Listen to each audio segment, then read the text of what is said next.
Əslində, ana dilimizdə millət vəkili deyirik. Amma illərdir deputat ifadəsi daha çox işlənir.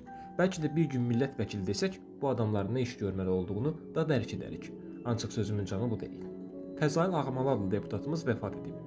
Bir müddət öncə təmsil etdiyi partiyada qızını partiya rəhbəri qoymağa çalışırdı. Partidaşları buna qəbul etməyib etiraz etmişdi. Əldə düzəlmə olan bu deputatın ardından bir bəni adəm rəhmət oxumur. Sosial mediada hamı söyür. Düşünürəm, rəhmət almadan da getmək bir ayrı dərddir. Amma güya digərlərinin mahiyyəti nədir ki? Hansını danışdırsan deyəcək, mən vətənimə, millətimə xidmət edirəm. Ancaq niyəsə millət həmişə bu adamları söyür.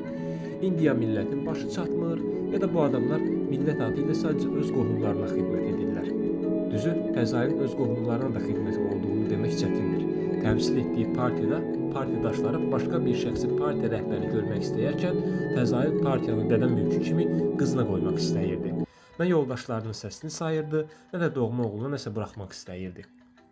İnsanın gözünü hərislik yürüyəndə nəticə də belə olur yəqin. Düzü, mən çox din iman adamı deyiləm. Ancaq o tərəf var ya yox, heç bir əhəmiyyəti yoxdur. Hər vəziyyətdə özünlə heç nəyi qəbrə apara bilmirsən. Mən əminəm ki, deputatlarımız qədim Misirdə yaşasaydı, fironlar kimi yığdıqlarını yanında dəfn edərdi. Heç kimə heç nə buraxmazdı. Çi fayda? Bu əlinə elə qədim Misirdə qalıb. Yaxşı ki də orada qalıb. Günümüzdə təsvir etmək istəmirəm. Sonda isə məni maraqlandıran bir sual deyim. Bəlkə sizdə cavabı ola. Əgər hamısı millətə xidmət edirdisə, niyə millət onların yasını saxlamır?